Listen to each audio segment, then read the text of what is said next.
মোৰ ইউটিউব চেনেললৈ আপোনালোক সকলোকে স্বাগতম জনাইছোঁ। আজি মই লৈ আহিছোঁ অসম টেট পৰীক্ষাৰ বাবে কিছুমান মহত্বপূৰ্ণ প্ৰশ্ন। অসমীয়া বিষয়টোৰ ওপৰত মই কিছুমান প্ৰশ্ন লৈ আহিছোঁ।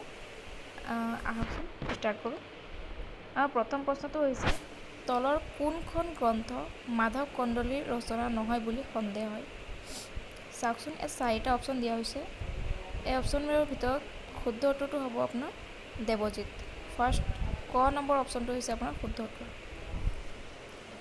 নেক্সট কুৱেশ্যনলৈ আগবাঢ়িছোঁ। শংকৰদেৱে কছাৰীৰ উপদ্ৰৱ সহিব নোৱাৰি প্ৰথমে ক'ত আশ্ৰয় লয়? ইয়াৰ উত্তৰটো হৈছে আপোনাৰ খ গাংমৌত। মনত ৰাখিব, বহুত ইম্পৰ্টেণ্ট কুৱেশ্যন। শংকৰদেৱক ভাগৱতখন দিয়া লোকজন কোন? ইয়াৰ শুদ্ধ উত্তৰটো হৈছে জগদীশ মিশ্ৰ। মনত ৰাখিব। আহকচোন নেক্সট কুৱেশ্যনলৈ আগবাঢ়িছোঁ। কোনটো শুদ্ধ লিখা? এই 4টা অপশ্যনৰ ভিতৰত আপোনাৰ শুদ্ধটো হ'ব খ নম্বৰ। তেওঁ জীৱনৰ প্ৰথম চুৱা বাৰভূঞা ৰাজ্যত কটায়। শংকৰদেৱৰ বিষয়ে কোৱা হৈছে ইয়াত, মই এইটো লিখা নাই। আহকচোন নেক্সট কুৱেশ্যনলৈ আগবাঢ়িছোঁ। ভাগৱত গ্ৰন্থ শংকৰদেৱৰ কোন শ্ৰেণীৰ ৰচনা বুলি ধৰিব পাৰি? গতিকে এই 4টা অপশ্যনৰ ভিতৰত শুদ্ধ উত্তৰটো হ'ব আপোনাৰ ক নম্বৰ, অনুবাদমূলক শ্ৰেণী।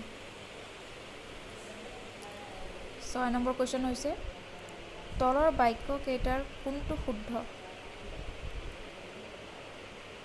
শুদ্ধ অপশ্যনটো হৈছে ক নম্বৰ, শংকৰদেৱ অসমীয়া নাট্য সাহিত্যৰ জন্মদাতা।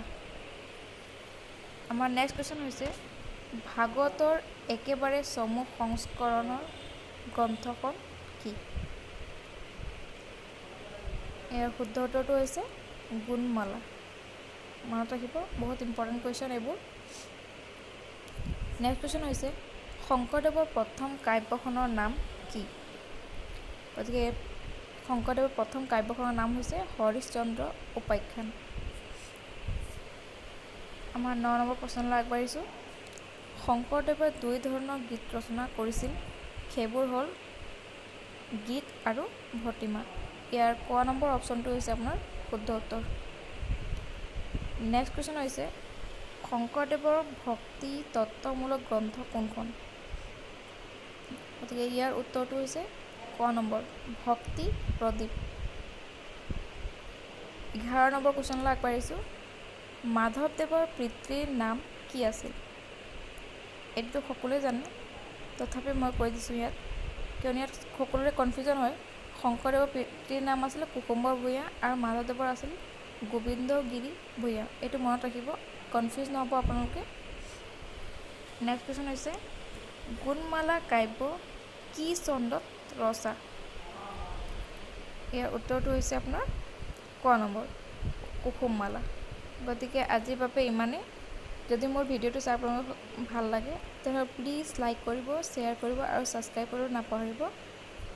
ধন্যবাদ।